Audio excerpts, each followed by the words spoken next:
Welcome back. I'm here with Christopher Pyle. He's a constitutional law and civil liberties professor at Holyoke College in Massachusetts. He's also a former whistleblower. Christopher, journalist Glenn Greenwald, who published secrets leaked by the United States intelligence contractor Edward Snowden, is currently in possession of 15,000 to 20,000 documents outlining the NSA surveillance program and is threatening to share this information with the public. What additional government secrets do you think are yet to be revealed in these leaked documents? First of all, I don't think he's threatening, he's promising. And there's a bit of a difference there. I don't think he's going to be writing about all 20,000 documents. He has shown great responsibility in going through the documents carefully and selecting out information that the public needs to know without compromising sources and methods. It's been a marvelous example of the proper combination of reporting and whistleblowing.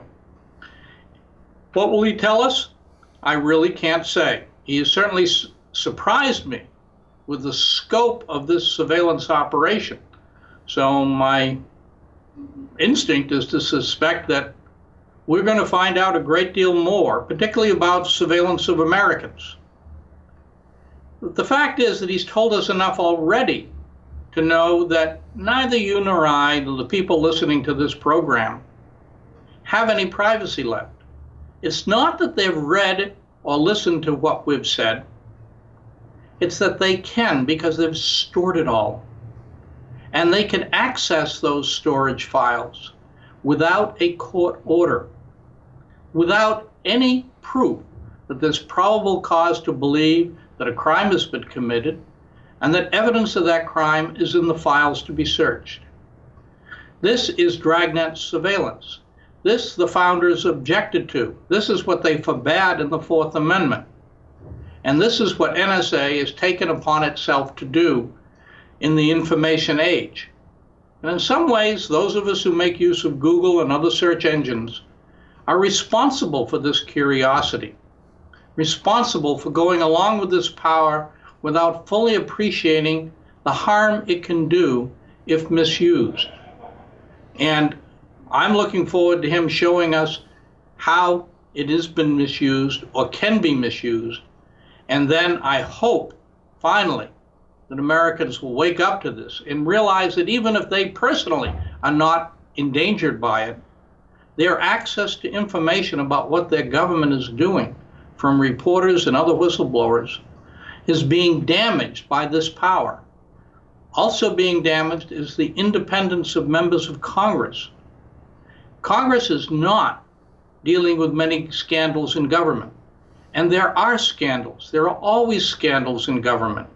When there are not scandals, you should be concerned. The government is healthy when there are scandals.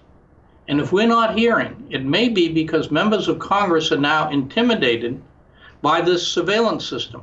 They don't dare take on the intelligence community the way that Senator Sam Ervin Jr. did, the way that Frank Church did, the way that other people that I worked for did in the 1970s. The risks are much greater.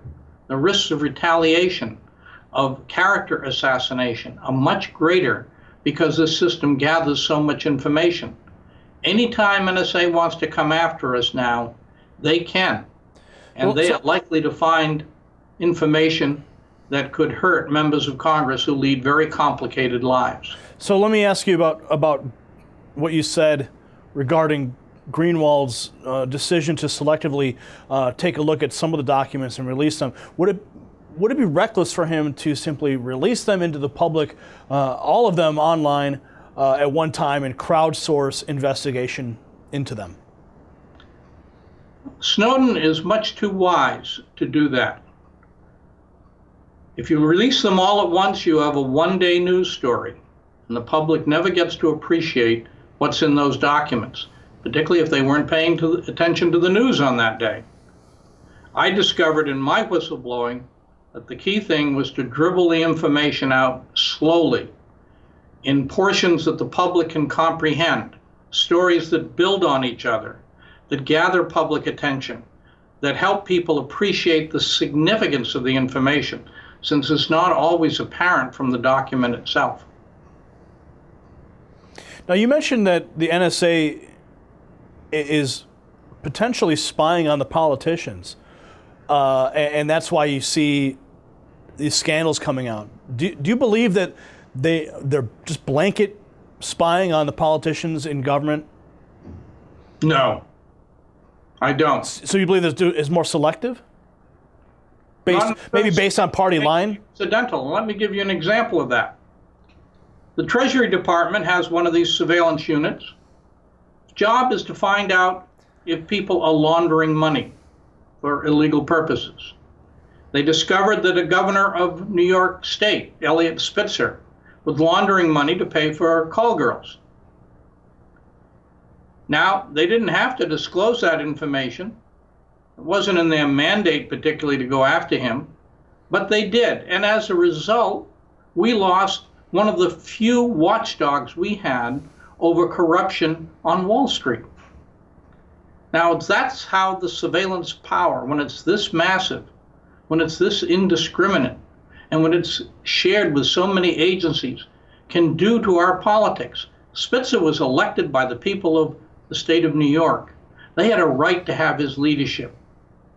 And while one may disagree with his use of prostitutes, that had very little to do with his work investigating Wall Street.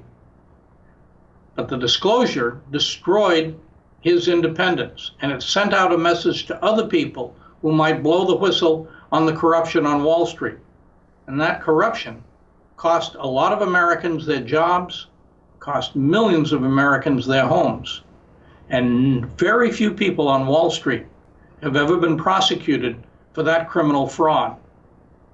That's the non-action that's going on that money buys. When money is tied with surveillance, we're all in deep trouble. So you believe that Spitzer's disclosures were a direct relation to his investigation? I don't know whether they were or not. It doesn't matter. The fact is that an important investigator was silenced. Now let me talk to you about the president of Brazil. He recently snubbed President Obama from a scheduled meeting this October due to the revelations by Edward Snowden claiming the United States has been spying on private communications of foreign governments as well. How do you believe these revelations will affect relations between other countries and the United States? They won't help them. There'll be an adverse effect. All countries know that there's a fair amount of surveillance that goes on. What has shocked the Germans, the Brazilians, and others has been the scale of it. And also, I think, the suspicion, which has some valid roots, that some of this surveillance, particularly by the CIA, is being used for economic purposes, being used to help American corporations have an edge over their foreign competitors. And this surely concerns the Brazilians, who have a growing economy, who are producing aircraft and other things that Americans produce in competition with them. And they don't want their economic edge to be destroyed by intelligence agencies. The rise in government secrets being exposed, what do you think is causing this? Do you think it's directly related to government becoming more and more corrupt, or people simply just having enough and finally revealing what's happening inside? It's growing through bureaucratic creep and the fact that politicians understand that if they can keep things secret, they won't be held accountable. This secrecy system is all out of control. We have 92 million documents a year generated secret. Now, we don't need that to protect sources and methods of intelligence.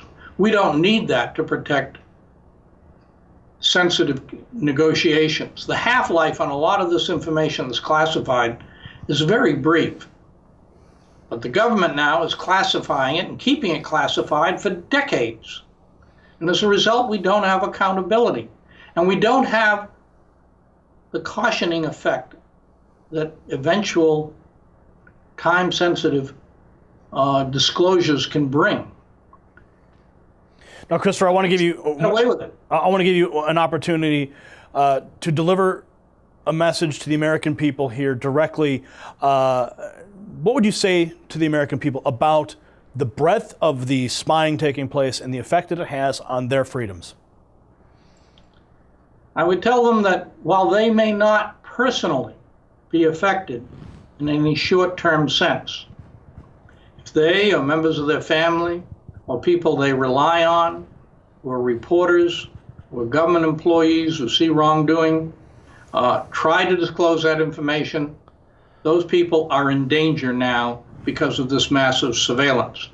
The checks and balances system on which our governmental process depends has been severely compromised by this unaccountable dragnet surveillance. Members of Congress, politicians, members of state legislatures even, should be worried that they too can be targeted if they are in any way involved in irritating intelligence agencies or their political masters. It's time to wake up and keep our republic before we lose it. All right, that was Christopher Pyle. He's a constitutional law and civil liberties professor at Holyoke College in Massachusetts. He's also a former whistleblower. Christopher, thanks for joining us today. Thank you. All right, stay tuned to WHGT World News. We still have the rest of today's headlines. We've got a full report on the weather coming up. We'll be right back.